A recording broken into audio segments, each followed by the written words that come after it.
This is how you cross over from Israel to Gaza, and right now we're in no man's land. Prime Minister, do you now regret when once asked what your favourite joke was, you replied, Nick Clegg? And Deputy Prime Minister, what do you think of that? Mr. Trump, why should you be president? What makes you fit for the role? Is it just one big ego trip? Thank you very much. People aren't sure they can trust what you say. You Exactly. say things and then it turns out that they're not quite what you said. And if we deliver what we say we're going to deliver. My name's Andy Bell and I've been a journalist for over 30 years. In this podcast series, How Did We Get Here?, I aim to provide background and context to big stories in the news. This week, cybersecurity, from the daily assault on our inboxes to state-on-state warfare by other means. Cybercrime has become the new frontier in personal, business and national security. So who's doing it? What's at stake and can we stop it? And what's CEO fraud and who are script kiddies? I'm joined by Dr. Jessica Barker, co-founder of the cybersecurity company Cygenta and author of a book, Confident Cybersecurity, due out next month. Dr. Jessica Barker, thanks very much for joining us for this edition of How Did We Get Here? Talking about cybersecurity. There's a quote I've heard which I quite like, and I don't know who it comes from, but something along the lines of, in the old days the commodity that everybody wanted was oil, today it's data. Does that sound about right to you? Yeah, we hear that quote a lot. I don't know who to attribute it to actually, but data is the new oil is a phrase that is often used when it comes to cybersecurity and data privacy. And I think it's an interesting one to think about. So a way to consider it is, what do you think is more valuable, the oil itself or where the oil is? So in the world we live in, knowing information about whatever it might be is generally the more valuable source. So of course, oil and traditional products and things like that are of course valuable, but information about those things is even more valuable. Okay, but a lot of people might say, but little old me, why is my information of that much interest to people? Can it really be that people are prepared to put so much effort and work and money into getting my information? What's the answer to that? That's a great question, and it's one that I come across a lot. And what I say to that is try to help people understand how cybercrime works. Some of cybercrime is targeted. So particular individuals, particular companies, maybe high profile people are very much going to be targeted by cybercriminals. But a lot of cybercrime is not targeted and is actually carried out kind of, a computer program will be spun up. It won't be necessarily a lone cybercriminal sitting in their bedroom trying to hack you as an individual. They may be launching a cyber attack that is wide sweeping and you get caught up into it. Or they may be kind of playing a numbers game, looking to compromise a certain number of accounts, try and compromise a certain number of people by carrying out phishing email attacks. And so you on your own, your data on its own might not be what they're after, but they're after a hoard of data that would include yours. Now, a lot of people will be familiar with the things that appear online, which could be called phishing, spelled PH. But what are you noticing that maybe is developing in terms of the way individuals are being targeted, or rather, cyber criminals are trying to get the individual's data?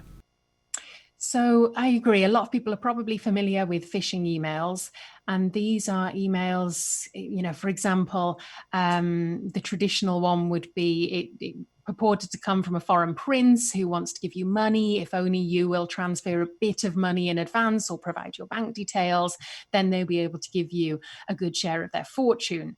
And we've all got quite savvy to those kind of phishing email. There would often be grammatical errors and other things that indicate that this isn't legitimate. So what cybercriminals have done over the last few years is get much more sophisticated with those emails. So increasingly, they will send spear phishing emails, which means they're phishing emails, but they're targeted. They might use your name. They might look like they come from your best friend or your bank or your boss, might contain information about you referring to things that you think nobody would know. But perhaps you've shared them on social media. So they're more targeted, which makes them seem more legitimate. But it's also worth being very aware that they have moved on from just sending emails to basically any way that we communicate. So we are seeing increasing phishing and spear phishing attacks over text messages, over platforms like WhatsApp, social media, LinkedIn, Facebook, Twitter, things like that, and voice phishing calls as well, which apparently is what led to the compromise of Twitter recently. These were voice phishing calls made to people working at Twitter as a way to get their credentials and get into the Twitter network. So you say voice phishing. I mean, was that just people just calling up and pretending to be somebody else and convincing the people at Twitter to hand over the details of their clients? Exactly. So to hand over the details, so, username and password, it often is. Voice phishing, it's sometimes called vishing. And it is essentially, you will have somebody call you up. And again, they may pretend to be a supplier. They may pretend to be somebody that works with somebody you work with. They could pretend to be from your bank, or a common one is pretending to be from Microsoft. There's a problem with your computer and you need to log in and type in these details. And essentially what they get you to do is give them access to your machine. So you're essentially allowing them to hack you completely unwittingly without realizing it. And sometimes we see these voice phishing calls as a kind of warm up for sending a phishing email. So someone will ring you up, they will talk to you, they'll say, listen, I'm from a supplier and I'm going to send you an invoice by email. I'm going to send it really soon. And I've got myself into a bit of a problem. I need you to pay it really quickly. So they'll kind of build up rapport with you. And because you've spoken to someone on the phone, when you receive the email, again, it seems more legitimate. So what we've seen in the last few years is cybercriminals becoming cleverer and recognizing how we respond to scams and trying to find ways to work around those to seem more legitimate and more convincing.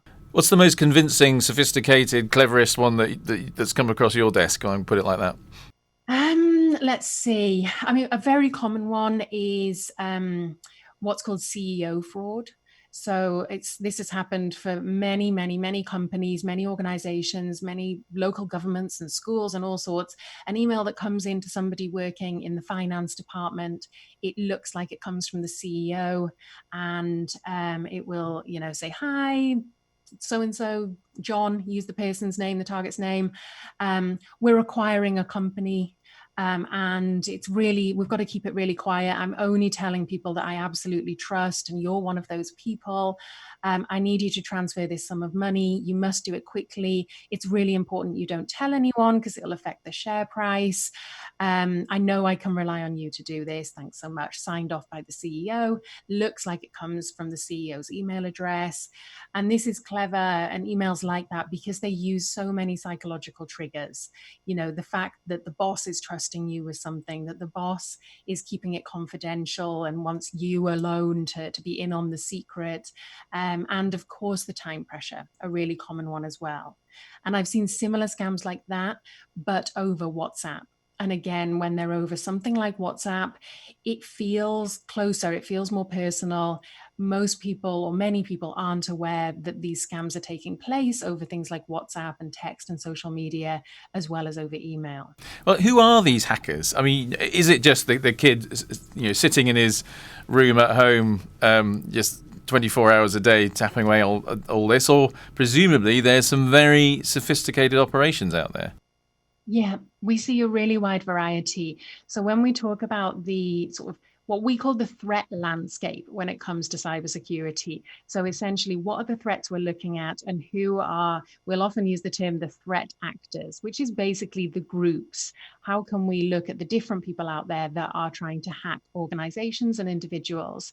And this ranges from nation state, which can get very sophisticated, often referred to as the advanced persistent threat, because if it's a nation state doing the hacking, then they may start off with simple methods, but if they need to escalate them, they have the resources, the time, usually the motivation to become advanced and persistent with their methods. We then have financially motivated cyber criminals. Often they are organized criminal gangs or linked to organized criminal gangs, and they've realized it is faster, quicker, cheaper, less risky, more likely to succeed if they carry out crime online as opposed to kind of more traditional physical crime. Then we have hacktivists. So individuals and groups who are hacking not for money or anything like that. They're hacking because of sort of political motivations, ideological motivations. They want to make a point. So it's online activism. Then we have kind of opportunist and script kiddies. So script kiddies are people who are not what we would really call hackers. They don't have elite hacking skill. They are learning how to carry out attacks, scan for vulnerabilities using other people's code, other people's tools. They go online, they watch some videos on YouTube, and they have a go to see what they can do. And often they are doing that for the sake of showing off to their friends online, for some kudos, to entertain themselves, essentially. And we've seen script kiddies involved in some massive attacks against companies. Well, I mean, we can all think of the cases where people in the UK have ended up hacking the American military computers and getting into a lot of trouble. But I mean, that seems to me to be the exception, because I'm racking my brains to think of examples where any of these people get caught and they even face justice. I mean, am I just missing this, or how often does that happen? So it doesn't happen as often as we would like. We have seen, so for example, the Twitter attack that happened very recently. Individuals involved in that have allegedly been identified, and there are proceedings starting to take place against those individuals. So it does happen, but it's complicated when it comes to cybercrime for a few different reasons. One reason that it's challenging to law enforcement is that actually identifying who is behind a cyber attack can be really challenging, because if they know what they're doing, then they will be using layers of anonymity and making it hard for them to be identified. They may even do things that make it look like the attack is coming from someone or somewhere else. So it can be challenging to attribute attacks. It can be very costly. It can take a long time. So sometimes it's just not worth spending all that time to try and find it. So sometimes law enforcement has to make decisions like that. But also we're dealing with a lack of physical boundaries with cybercrime. You can be in one country and you can be attacking a country in the other part of the world where there is no jurisdiction to act. So sometimes we can know who's carried out a crime, but if our law enforcement doesn't have jurisdiction in that area, if there's not collaboration between law enforcement in different countries, then it can be impossible for law enforcement to act. I mean, and do a lot of businesses simply cut their losses and just say, what we just want is to protect ourselves now. We're not that bothered about trying to pursue these people through all these as a costly and lengthy legal processes. Is that the kind of mindset? Sometimes, yeah, sometimes we do see large organizations very determined to investigate and find out what's happened and where it's coming from. But sometimes it is so costly, so lengthy that that's just impossible for the organization. And there has to be a decision made. Do we spend that time and money trying to find out what has happened, where it's come from, or do we spend that time and money actually trying to fix the problems, trying to get our security in such order that it won't happen again? Okay, and I do want to talk about state actors, but before we move on, what are some quick handy tips for people, individuals, to spot when someone's trying to hack them, or they may be the victim of these sorts of phishing attacks or whatever sort of attacks they are? So be very wary of messages that come in if they are unexpected, if they're asking you to do something, whether that is click a link, download an attachment, hand over your details, your usernames, your passwords, your pins, anything like that. Be very cautious of it. Try to check with the individual or the organization that is, supposedly sending it. So if it's a communication that looks like it comes from your bank, then instead of clicking on a link in that email, go straight to the bank's website, give the bank a call and check whether it's legitimate. particularly if the messages make you feel something. So if they make you feel panicked, if they make you feel a time pressure, if they make you feel ashamed or embarrassed or flattered, any of these kind of emotions can be a red flag that actually someone's trying to manipulate you into acting quickly, into a kind of knee-jerk reaction where you click a link or download something or hand over your details.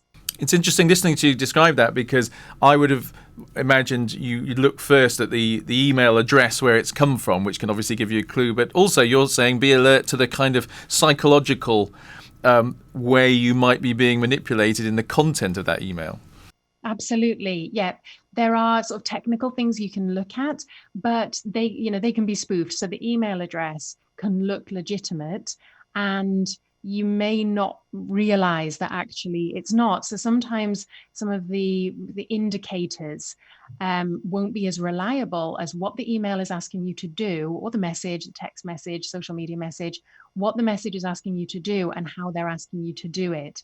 And for me, that's the advice I give, because we can all do that. It doesn't rely on any kind of technical know-how. It doesn't involve you trying to click and view email headers or anything like that people may find challenging, particularly if they're on a mobile device. Instead, it's about tapping into how that communication makes you feel.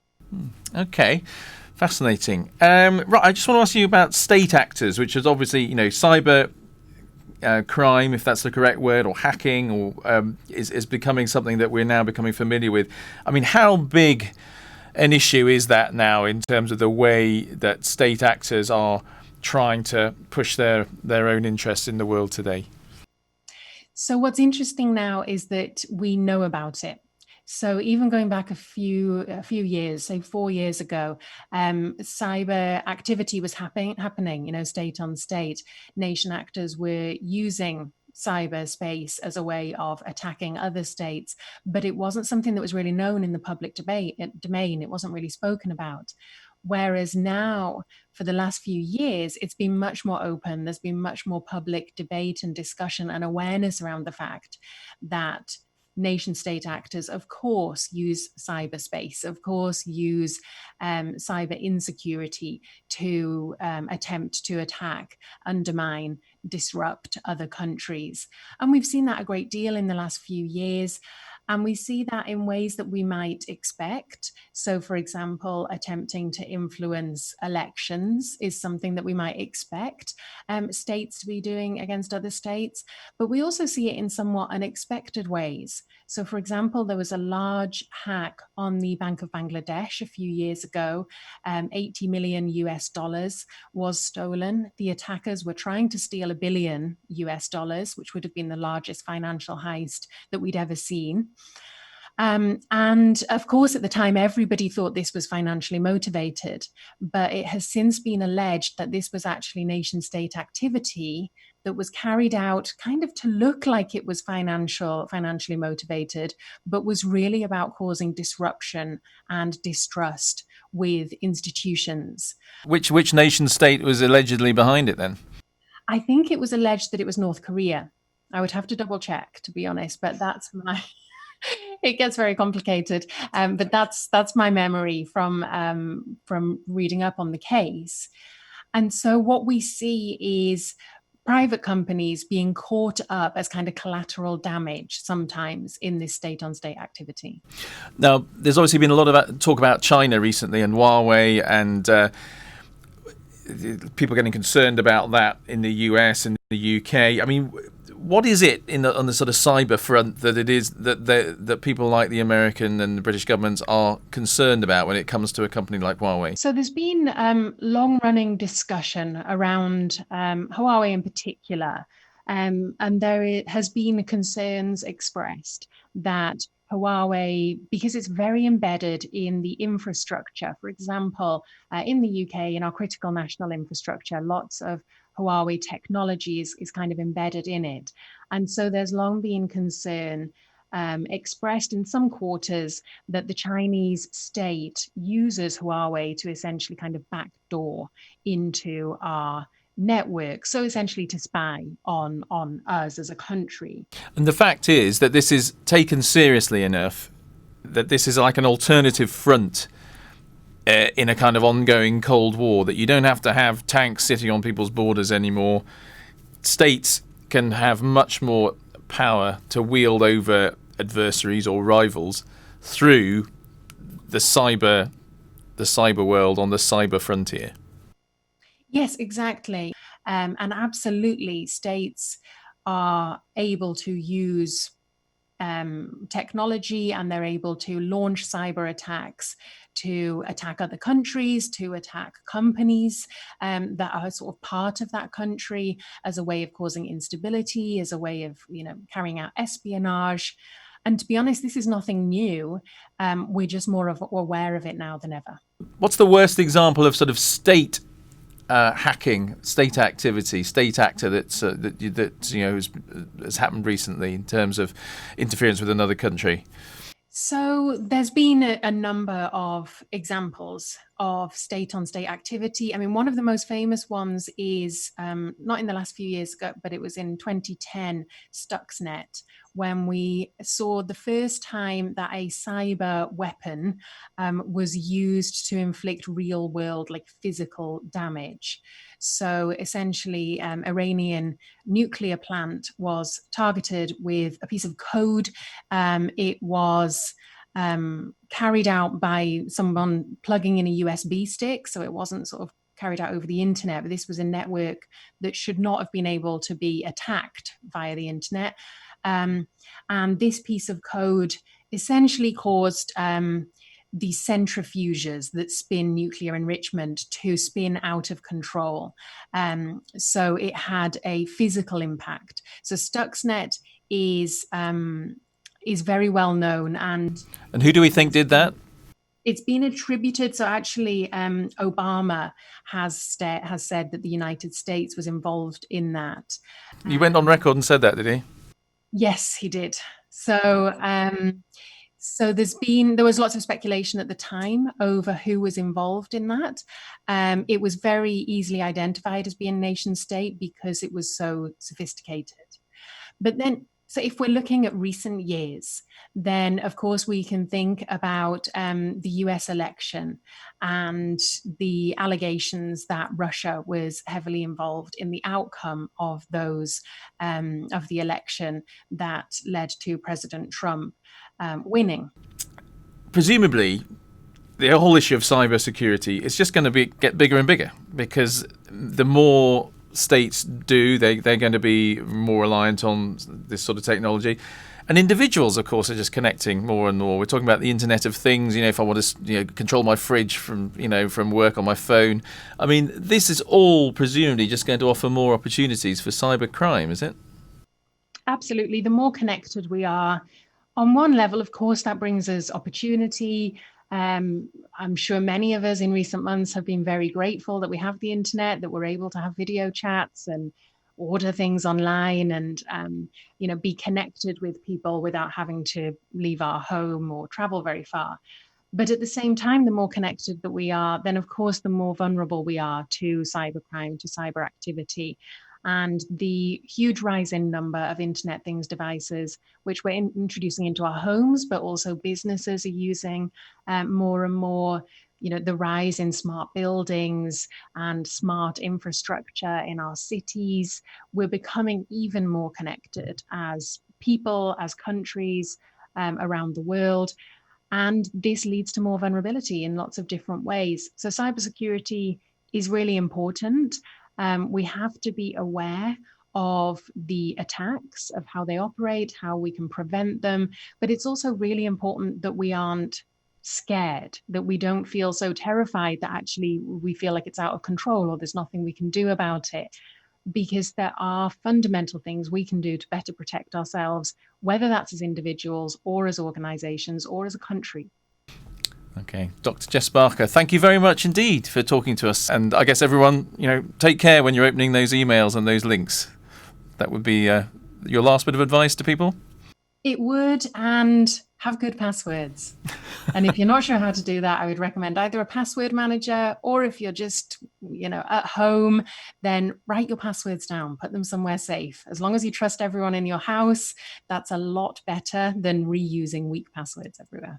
Okay, final good bit of advice. Dr. Jess Barker, thanks very much indeed. Pleasure, thank you. Dr. Jess Barker. If you have thoughts on this or ideas for another podcast, you can email me on andy.bell@itn.co.uk, and I'm tweeting at @AndyBell5News. You can find Dr. Barker at Dr. Jessica Barker.